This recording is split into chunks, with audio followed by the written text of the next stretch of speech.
नमस्ते बच्चों, आप सभी का स्वागत विजेता चैनल पर। और मैं हूं आपकी विज्ञान अध्यापिका डॉक्टर ज्योति शर्मा।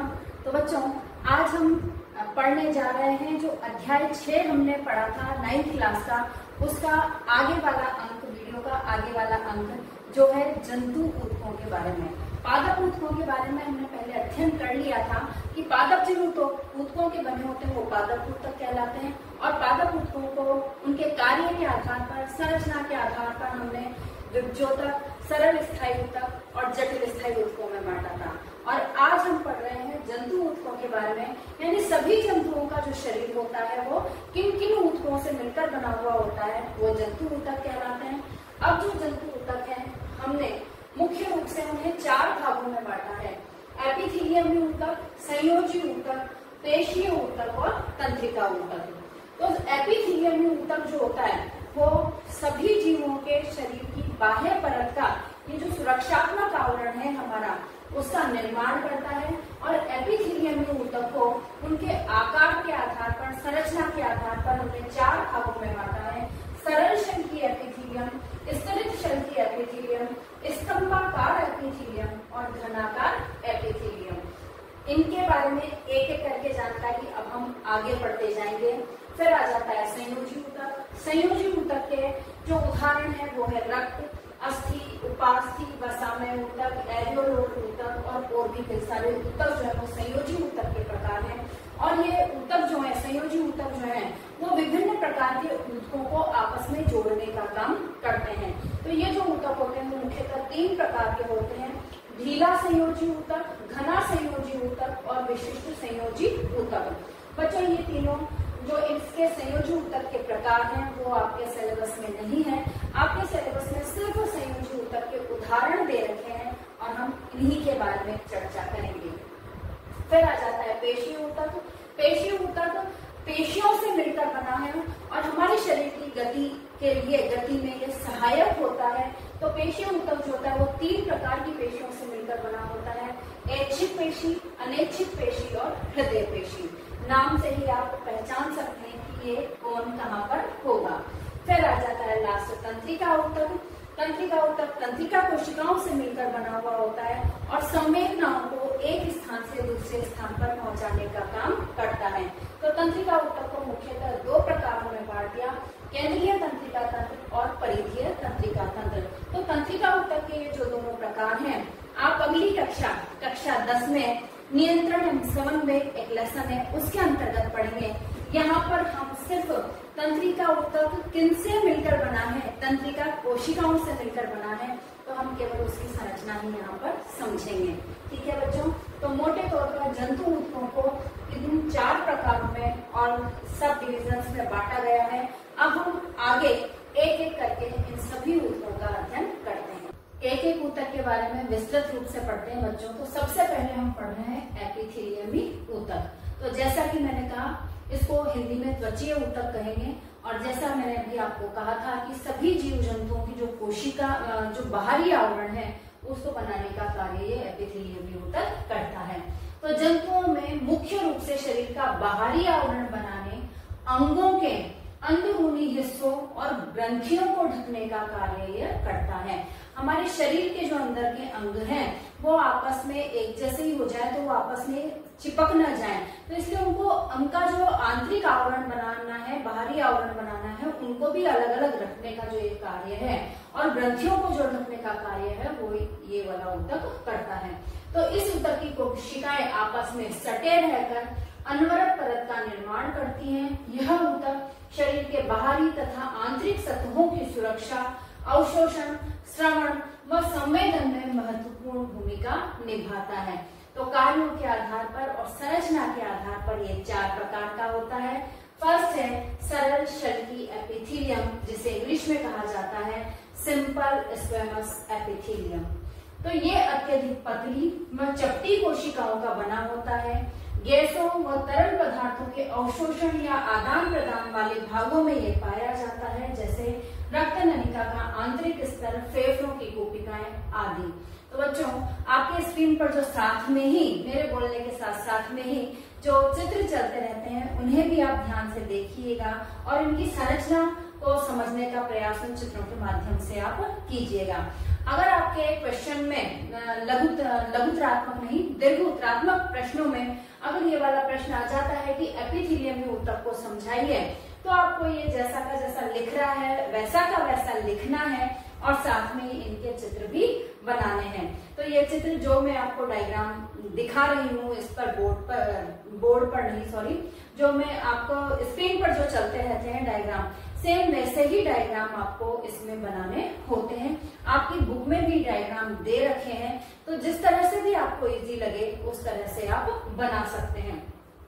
तो लघुतरात्मक क्वेश्चन इस ऊतक में से जो पूछे जाते हैं वो ये आता है कि रक्त नलिका का आंतरिक स्तर या फेफड़ों की पुपिकाएं जो है वो किस ऊतक की बनी हुई होती हैं।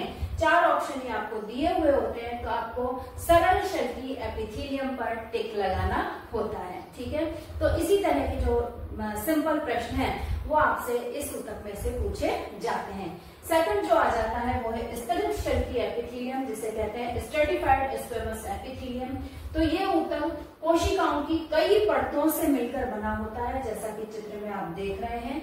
यहाँ पर अभी हमने कहा था कि एक ही परत होती है, लेकिन ये जो स्तरित शल्की एपिथेलियम है नाम से ही पता चल रहा है कि इसमें जो शल्की एपिथेलियम होती है वो स्तरों में होती है, एक के ऊपर एक कोशिकाएं बिछी हुई होती हैं, तो मिलकर बना होता है और उन स्थानों पर पाया जाता है जहां अधिक घर्षण व सुरक्षा की आवश्यकता होती है, जैसे कि त्वचा, मुख का बाहरी हिस्सा, आहार नाल आदि। समझ गए होंगे बच्चों, त्वचा हमारी घिसती रहती है, बाहरी वातावरण के संपर्क में रहती है, इसी प्रकार से मुंह से हम चबाते हैं तो कई बार वो दांत से जो हमारा गाल है वो भी खाने में आ जाता है, और बहुत सारी रगड़ भी हमारे गालों की त्वचा को लगती है, मुंह की त्वचा को लगती है। तो यहाँ पर घर्षण और सुरक्षा वाले जो स्थान होंगे वहां पर स्तरित शल्की एपिथेलियम जो है वो पाई जाती है। थर्ड की बात करते हैं, वो हो जाता है साधारण स्तंभाकार एपिथेलियम, सिंपल कॉलमनर एपिथेलियम। तो ये लंबी और स्तंभाकार, जैसा कि नाम से पता चल रहा है कि ये लंबी और स्तंभाकार कोशिकाओं से बनी होती हैं, जहां अवशोषण व स्रवण होता है, अवशोषण भी होता हो और स्राव भी होता हो। उन अंगों में ये उपस्थित होते हैं, जैसे पाचन तंत्र की दीवारें जो है, पाचन तंत्र की दीवारें जो है वो अवशोषण भी करती हैं और स्रवण भी करती हैं। श्वास नली में इस स्तंभाकार एपिथेलियम पर पक्षमाभ पाए जाते हैं, इसलिए यहाँ इन्हें पक्षमाभी स्तंभाकार एपिथेलियम, सिलियरी कॉलमनर एपिथेलियम कहा जाता है। यहाँ पर इस श्वास नली के अंदर इस साधारण स्तंभाकार एपिथेलियम का नाम बदल गया है, क्योंकि इसमें सिलिया पाए जाते हैं, पक्षमाभ पाए जाते हैं, और ये पक्षमाभ उस श्वास नली को साफ करने का काम, एक्स्ट्रा जो श्लेष्मा आ जाता है उसको साफ करने का काम जो है ये पक्षमाभ करते हैं। तो इसलिए यहाँ पर इनको पक्षमाभ पाए जाने के कारण इन्हें कहा जाता है सिलियरी कॉलमनर एपिथेलियम। ये क्वेश्चन भी आपसे बच्चों पूछा जा सकता है। लास्ट है घनाकार एपिथेलियम, क्यूबॉइडल एपिथेलियम। तो नाम से पता चल रहा है कि इसकी जो कोशिकाएं होंगी वो घनाकार आकृति की होंगी। तो ये ऊतक घनाकार कोशिकाओं से बना और अधिकतर ग्रंथियों में पाया जाता है, स्राव तथा अवशोषण में सहायक होता है, जैसे कि रक्कीय नली तथा लार ग्रंथि की नलिकाओं में ये ऊतक पाया जाता है। तो बच्चों इसमें से जो छोटे वाले प्रश्न पूछे जाते हैं वो अधिकतर इसी प्रकार के बनते हैं कि ये वाला ऊतक कहाँ पाया जाता है, या आपको नाम दे दिया जाता है कि जैसे त्वचा और मुख के बाहरी हिस्से में कौन सा ऊतक पाया जाएगा, तो आपका उत्तर होगा स्तरित शल्की एपिथेलियम। तो कहने का मतलब ये है कि इनके जो उदाहरण हैं वो आपको अच्छे से याद करने हैं। बड़े प्रश्न में तो पूरा बड़ा प्रश्न पूछा जा सकता है, लेकिन जो छोटे प्रश्न होते हैं 1 नंबर वाले, 2 नंबर वाले, वस्तुनिष्ठ प्रश्न, रिक्त स्थान वाले प्रश्न, उनमें आपसे इस ऊतक की जो उदाहरण है कि ये ऊतक कहाँ पाया जाता है, यही वाले क्वेश्चन इसमें से अधिकतर बनते हैं। नेक्स्ट हम पढ़ रहे हैं संयोजी ऊतक के बारे में, कनेक्टिव टिश्यू जिसे इंग्लिश में कहा जाता है। नाम से ही जैसा कि पता चल रहा है कि यह विभिन्न ऊतकों को कनेक्ट करने का काम, जोड़ने का काम करता है। विभिन्न अंगों व ऊतकों को जोड़ने, समर्थन प्रदान करने और संरचना बनाए रखने के लिए ये ऊतक उपस्थित होता है। इस ऊतक में विभिन्न प्रकार की कोशिकाएं प्रोटीन व मैट्रिक्स होते हैं। मैट्रिक्स का मतलब जो तरल पदार्थ जिनमें ये कोशिकाएं धसी रहती हैं। तो मैट्रिक्स होते हैं जो इन्हें विभिन्न कार्यों के लिए सक्षम बनाते हैं। इस ऊतक की कोशिकाएं आपस में कम जुड़ी हुई, यानी आपस में इस तरह से जुड़ी हुई नहीं होती हैं, सटी हुई नहीं होती हैं, दूर दूर ये कोशिकाएं पाई जाती हैं। तो आपस में कम जुड़ी हुई तथा मैट्रिक्स में धसी हुई रहती हैं। और मैट्रिक्स जो होता है वो तरल, सघन या कठोर हो सकता है।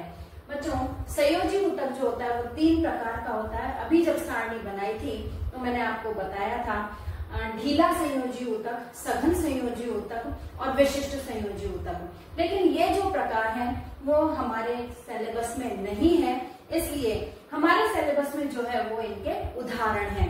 और ये जो उदाहरण है ये तीनों ही प्रकार के संयोजी ऊतकों के सम्मिलित रूप से उदाहरण हैं। देखिए, एक एक करके हम इनको देखते हैं। तो सबसे पहले आ जाता है रक्त, जिसे इंग्लिश में कहा जाता है ब्लड, और इसे रुधिर भी कहा जाता है, और खून नाम से तो आप सब परिचित हैं ही सही। तो रक्त जो होता है इसका जो प्लाज्मा वाला भाग होता है जिसमें सभी कोशिकाएं घुली हुई रहती है। रक्त के बारे में आप बहुत ज्यादा जानते हैं बच्चों पहले से ही।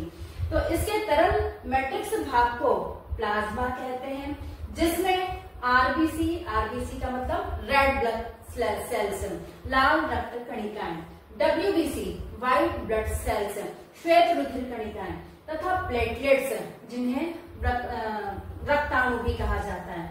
तो प्लेटलेट्स निलंबित होती हैं, यानी कि दूर दूर स्थित उस द्रव में रहती है प्लाज्मा में। और जो रक्त होता है वो गैसों, पचे हुए भोजन, हार्मोन तथा उत्सर्जी पदार्थों को शरीर के एक भाग से दूसरे भाग तक ले जाने का कार्य करता है।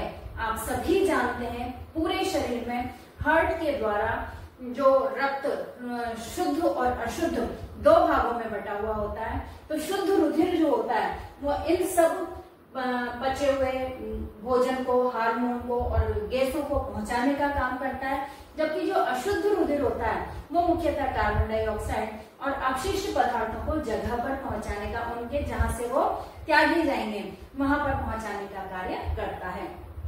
नेक्स्ट पर आ जाते हैं अस्थि, जिसे बोन भी कहते हैं। तो अस्थि जो होती है भाई हमारी हड्डियां, समझ गए ना आप।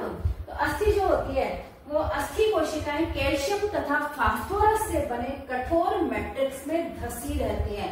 इनका जो मैट्रिक्स होता है वो किसका बना होता है? कैल्शियम और फास्फोरस का। तो आपसे जो पूछा जाने वाला क्वेश्चन है यहाँ पर वो बनता है कि अस्थियों का जो मैट्रिक्स होता है वो किसका बना होता है? तो कैल्शियम और फास्फोरस का वो मैट्रिक्स बना होता है, और इसी में ये अस्थि कोशिकाएं जो है वो धसी रहती हैं। ये ऊतक मजबूत तथा कठोर होता है। अस्थियां पिंजर का निर्माण कर शरीर को आकार प्रदान करती हैं। आप सभी जानते हैं यहाँ हड्डियां, पूरे शरीर में हमारा जो आकार है वो हड्डियों से ही बना हुआ है। कंकाल तंत्र आपने देखा हुआ है बच्चों, 6ठी क्लास में आपने पढ़ लिया था कंकाल तंत्र के बारे में। तो ये जो कंकाल तंत्र होता है जो हड्डियों से बना होता है वो हमारे शरीर को आकार प्रदान करता है, और अस्थियां जो होती हैं वो मांसपेशियों तथा शरीर के मुख्य अंगों को सहारा देती हैं। थर्ड उदाहरण पर आते हैं स्नायु, जिसे मसल भी कहा जाता है। तो ये ऊतक बहुत लचीला व मजबूत होता है। इसमें मैट्रिक्स बहुत कम होता है और अस्थियों को अस्थियों से जोड़ने का काम ये स्नायु करता है। जैसे यहाँ पर हमारे अलग अलग अस्थियां हैं, रेडियस और अल्ना, और यहाँ पर हमारे अलग अस्थि है। तो इनको यहाँ पर ये जो जोड़ने का काम करेगा ये स्नायु ऊतक करता है। फिर आ जाते हैं कंडरा, जिसे टेंडन भी कहा जाता है। तो यह मजबूत तथा सीमित लचीलेपन वाले रेशेदार ऊतक होते हैं जो अस्थियों को मांसपेशियों से जोड़ने का काम करते हैं। तो अब जो क्वेश्चन बन जाता है वो ये कि अस्थियों को मांसपेशियों से जोड़ने का काम कौन सा संयोजी ऊतक करता है? तो टेंडन या कंडरा जो होता है वो अस्थियों को मांसपेशियों से जोड़ने का काम करता है।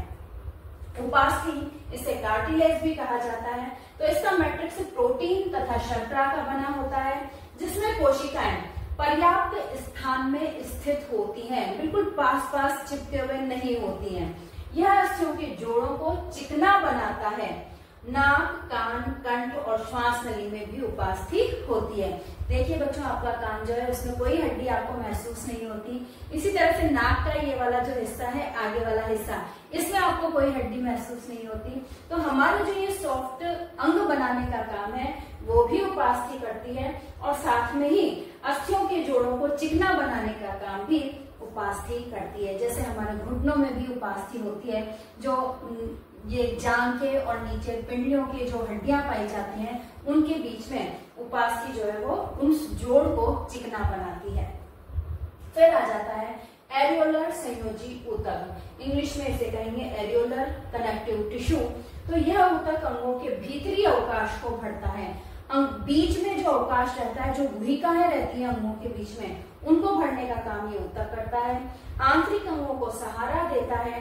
ऊतकों की मरम्मत में ये सहायक होता है। त्वचा व मांसपेशियों के बीच, रक्त नलिका के चारों ओर, नसों और अस्थि मज्जा में ये पाया जाता है। तो आपसे पूछा जा सकता है कि अस्थि मज्जा में या रक्त नलिका के चारों ओर कौन सा ऊतक पाया जाता है? तो एरियोलर संयोजी ऊतक जो है वो पाया जाता है। और इसका लास्ट जो उदाहरण है वो है वसामय ऊतक, जिसे एडिपोज टिश्यू भी कहा जाता है। तो कोशिकाओं में, इन कोशिकाओं में वसा गोलिकाएं भरी रहती हैं, और वसा संग्रहण के कारण यह उष्मीय कुचालक का कार्य करता है। ऊष्मा को हमारे शरीर से बाहर नहीं जाने देता। तो हमारे जो शरीर का ताप है वो एक निश्चित टेम्परेचर पर बना रहता है। त्वचा के नीचे आंतरिक अंगों में यह पाया जाता है। तो हमारी त्वचा के नीचे ये जो इस तरह से हम पकड़ते हैं वो वसामय ऊतक एडिपोज टिश्यू ही होता है बच्चों, और आंतरिक अंगों में भी यह पाया जाता है। तो इस प्रकार यह थी जानकारी संयोजी ऊतक के बारे में।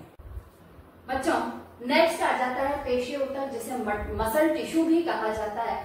तो ये जो ऊतक होता है वो हमारे शरीर की गतियों के लिए आवश्यक होता है। तो इसकी जो कोशिकाएं होती हैं वो लंबी कोशिकाओं से बनी होती हैं, जिसे पेशीय रेशा मसल फाइबर भी कहा जाता है।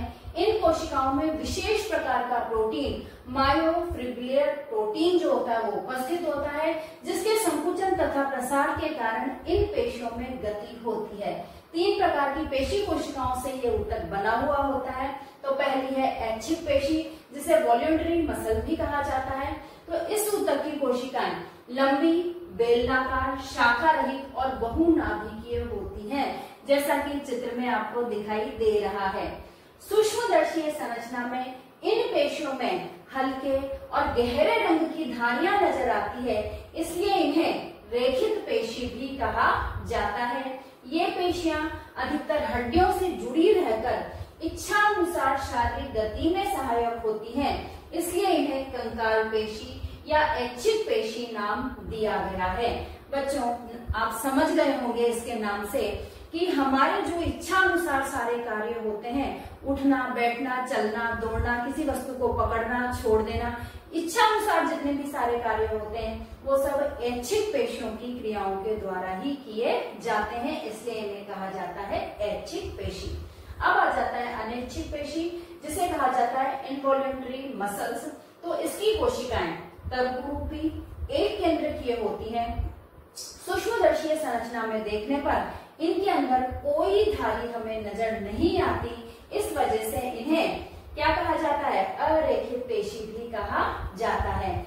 जिन अंगों की गतियों पर हमारा नियंत्रण नहीं होता उन अंगों में ये पाई जाती हैं और अनैच्छिक पेशियां कहलाती हैं। जैसे आहार नली में भोजन प्रवाह, रक्त नलिका का प्रसार तथा संकुचन, मूत्रवाहिनी व फेफड़ों में होने वाली गतियां, आंख की पलकों की गति आदि वे सभी गतियां हैं बच्चों जिनके ऊपर आपका नियंत्रण नहीं होता है। आप सो रहे हैं, जाग रहे हैं, भय से ग्रसित हैं, बहुत खुश हैं, चिंता में हैं, किसी भी अवस्था में ये गतियां, ये जो पेशियां होती हैं वो अपना कार्य करती ही रहती हैं, आपको इनके लिए सोचना नहीं पड़ता। थर्ड जो आ जाती है पेशियां वो होती है हृदय पेशियां, हार्ट मसल्स। ये सिर्फ हृदय में ही पाई जाती हैं, इसलिए इनका नाम पड़ा हृदय पेशियां। तो इसकी कोशिकाएं जो होती हैं वो बेलनाकार, शाखान्वित तथा एक केंद्रकीय होती हैं और ये जीवन भर लयबद्ध होकर प्रसार व संकुचन करती रहती हैं, जिसकी वजह से हमारा हृदय जो होता है वो लगातार धड़कता रहता है और यही हमारे जीवित रहने की निशानी होता है। तो इस तरह से ये सभी जो पेशियां होती हैं वो हमारे जीने में, हमारे कार्य करने में बहुत ही महत्वपूर्ण भूमिका अदा करती हैं। लास्ट हम आ जाते हैं तंत्रिका ऊतक या नर्व टिश्यू पर। तो नर्व टिश्यू जो होता है वो दो तरह का होता है, केंद्रीय तंत्रिका तंत्र और परिधीय तंत्रिका तंत्र। तो केंद्रीय तंत्रिका ऊतक के अंदर मस्तिष्क और मेरुरज्जु शामिल है और इसी तरह से परिधीय तंत्रिका तंत्र में मस्तिष्क और मेरुरज्जु से निकलने वाली जो तंत्रिकाएं हैं वो शामिल हैं। लेकिन इस पाठ में आपके ये दोनों विस्तारित रूप में नहीं है, इसलिए हम इनको नहीं पढ़ रहे हैं, बस इनके प्रकार जो है वो मैंने आपको बता दिए हैं। तो जो तंत्रिका ऊतक होता है और इसमें हम यूं कहें कि मस्तिष्क और मेरुरज्जु जो होते हैं और या फिर उनसे निकलने वाली जो तंत्रिकाएं होती हैं वो सभी तंत्रिका ऊतक की जो सभी कोशिकाएं होती हैं वो न्यूरॉन कहलाती हैं या तंत्रिका कोशिका कहलाती हैं और कभी कभी ये 1 मीटर तक लंबी हो सकती है। यानी हमारे शरीर में पाई जाने वाली जो सबसे लंबी कोशिका है वो तंत्रिका कोशिका ही होती है और कभी कभी ये 1 मीटर तक भी लंबी हो सकती है। तो तंत्रिका कोशिका की संरचना को यदि हम देखें तो देखिए कि वो एक मकड़ी के जाले के समान संरचना होती है। तो ये जो सिर वाला जो भाग होता है उसके अंदर बीच में एक केंद्रक पाया जाता है। ये छोटे छोटे जो प्रवर्ध होते हैं वो निकले रहते हैं और इन्हें डेंड्राइट्स कहा जाता है। ये जो कोशिका द्रव्य होता है इसमें अन्य सभी कोशिकांग उपस्थित होते हैं। तो ये वाला जो सिर वाला भाग है वो कोशिका काय कहलाता है। इस कोशिका काय से एक लंबा जो प्रवर्ध होता है जो एक तरफ जाता है, ये सब तो छोटे छोटे से प्रवर्ध होते हैं जो डेंड्राइट कहलाते हैं। एक लंबा प्रवर्ध होता है जो सीधे जाता है जिसे एक्सोन कहा जाता है और इस एक्सोन पर वसा की एक परत पाई जाती है जो माइलिन शीट कहलाती है। लास्ट में ये जो एक्सोन होता है वो नर्व एंडिंग के रूप में, घुंडियों के रूप में ये समाप्त होता है। तो इस तरह से यहाँ से और यहाँ तक देखा जाए तो ये एक तंत्रिका कोशिका की संरचना है। तो इस तरह से बहुत सारी जो तंत्रिका कोशिका होती है, बहुत सारे जो न्यूरॉन्स होते हैं वो लंबे पूरे शरीर में विभिन्न पूरे भागों में हमारे इस तरह से एक के बाद एक फैले हुए रहते हैं। तो ये जो दो तंत्रिकाओं के बीच जो ये जगह होती है ये आपस में इस तरह से जुड़े नहीं होते बच्चे। इनके जो एंडिंग्स होते हैं या जो इसका प्रारंभिक भाग होता है ये आपस में इस तरह से जुड़े हुए नहीं रहते हैं। इनके बीच में थोड़ा सा रिक्त स्थान पाया जाता है और इस रिक्त स्थान को कहा जाता है स्नैप्स। क्वेश्चन आपके एग्जाम्स में पूछे जाने योग्य है कि स्नैप्स किसे कहते हैं। तो दो तंत्रिका कोशिकाओं के बीच या दो न्यूरॉन्स के बीच जो रिक्त स्थान पाया जाता है जिसे स्नैप्स कहते हैं और स्नैप्स के अंदर कुछ विशेष रासायनिक पदार्थ भरे हुए होते हैं जिन्हें कहते हैं न्यूरोट्रांसमीटर्स।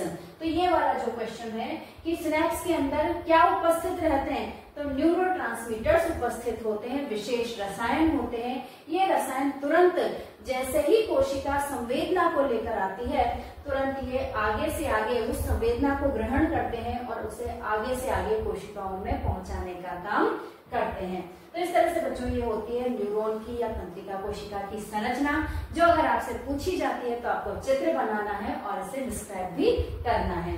तो बाहरी वातावरण के प्रति अनुक्रिया तंत्रिका ऊतक के कारण ही संभव हो पाती है और तंत्रिका कोशिका से गुजरने वाली संवेदना को तंत्रिका स्पंदन कहते हैं और तंत्रिका का स्पंदन हमें इच्छा अनुसार पेशियों की गति करने में सहायता करता है।